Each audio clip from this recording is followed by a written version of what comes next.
జిహాద్ కోసం all Malik Islamic youth ఓర్ని అమ్మ ఇట్ట తయారవుతుందిలేంద్రా మీరంతా. ఏర్పాటు చేసిన విజయవాడ వాసి రాయమతుల్లా షరీఫ్, మిర్జా సోయల్ బేగ్, మొహమ్మద్ దానిష్లతో కలిసి కార్యక్రమాలు, ఆల్ ఖైదా ఐసిస్ ఉగ్రవాదులతో సంప్రదింపులు. వామ్మో, ఆల్ మాలిక్ ఇస్లామిక్ యూత్ అంట వీళ్ళంతా. యువతలో ఉగ్రవాద భావజాలాన్ని పెంపొందించడం, వారిని జిహాద్ కోసం సన్నద్ధం చేయడమే లక్ష్యంగా. 10 మందిని చంపితే అల్లా మీకు మంచి చేస్తాడని నమ్మిస్తూ ఉంటారు వీళ్ళంతా దుర్మార్గులు. సన్నద్ధం చేయడమే లక్ష్యంగా విజయవాడకు చెందిన యువకులు మొహమ్మద్ రాయమతుల్లా షరీఫ్, మిర్జా సోహెల్ బేగ్, మొహమ్మద్ దానిష్లు కలిసి ఆల్ మాలిక్ ఇస్లామిక్ యూత్ అనేది పెట్టుకున్నారంట. హైదరాబాదే అనుకుంటే ఆంధ్రప్రదేశ్ కూడా వాకిందా 13లో ఉందా? మంచిగానే ఉన్నారు నాయన మీరు. పేరిట ఓ గ్రూప్ ఏర్పాటు చేసుకున్నారని కౌంటర్ ఇంటెలిజెన్స్ విభాగం సిఐసెల్ తేల్చింది. వీరు నిషేధిత ఉగ్రవాద సంస్థలైన Al Qaeda Indian subcontinent, AQIS, ఐసిస్తో నిరంతర సంబంధాలు కొనసాగిస్తున్నట్లు గుర్తించారు. విదేశాల్లోని హ్యాండ్లర్ల ఆదేశాల మేరకు భారత్పై యుద్ధం కోసం వీరు పనిచేస్తున్నట్లు నిర్ధారించింది. వీరు ముగ్గురు ఉగ్రవాద శిక్షణ పొందడానికి నెల రోజులుగా పాకిస్తాన్కు వెళ్లేందుకు ఏర్పాట్లు చేసుకున్నట్లు గుర్తించారు.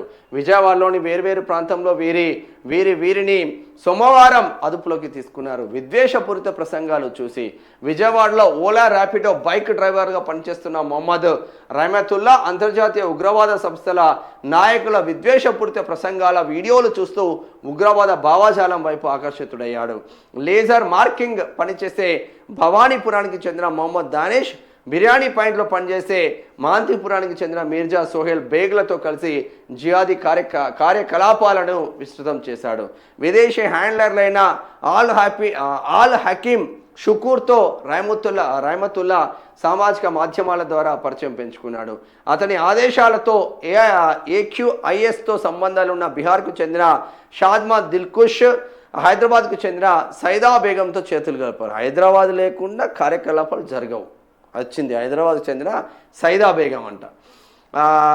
తర్వాత ఐసిస్తో సంబంధాలున్న బెనెక్స్ కామ్ గ్రూప్కు చెందిన అజ్మదుల్లా ఖాన్ బీహార్, లక్కీ అహ్మద్ ఢిల్లీ, మీర్ ఆసిఫ్ అలీ పశ్చిమ బెంగాల్, జిషాన్ రాజస్థాన్, అబ్దుల్ సలాం కర్ణాటక, షారుఖ్ ఖాన్, ఫియాజ్ ఉర్ రెహమాన్ మహారాష్ట్ర. ఇక మొత్తం ఇదే, నువ్వు ఏ రాష్ట్రప్పుడైనా కానీ మనం అందులోనే ఉండాలి.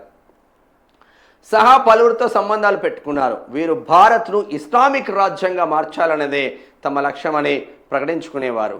సామాజిక మాధ్యమాల ద్వారా యువతను ఉగ్రవాద భావజాలం వైపు ఆకర్షించేవారు. వారిని పాకిస్తాన్, ఆఫ్ఘనిస్తాన్లకు పంపించి మిలిటెంట్ శిక్షణ తీసుకునేలా ప్రేరేపించేవారు. విదేశీ వ్యక్తులతో చేతులు కలిపి దేశ భద్రతను ప్రమాదంలోకి నెట్టడంతో పాటు యువతలో తీవ్రవాద భావజాలాన్ని వ్యాపింపజేస్తున్న ఈ ముగ్గురిని అరెస్టు చేసి కోర్టులో హాజరుపరిచినట్లు మంగళవారం Vijayawada incharge police commissioner Sarvashreshtha Tripathi తెలిపారు. తెలంగాణ, మహారాష్ట్ర, బీహార్ తదితర రాష్ట్రాల్లో ఉన్న మిగిలిన వారి కోసం ప్రత్యేక బృందాలు గాలిస్తున్నాయని తెలిపారు.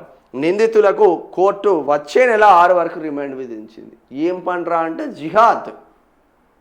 తెలంగాణను ఇస్లామిక్ స్టేట్ చేయాలి, ఆంధ్రప్రదేశ్ ఇస్లామిక్ స్టేట్ చేయాలి, భారతదేశాన్నే ఇస్లామిక్ దేశంగా మార్చాలనేది కుట్ర. మరి తద్వారా మీకు ఉపయోగింది ఏంటంటే మా వాళ్ళు చెప్పి మేము గట్లనే చేస్తాం.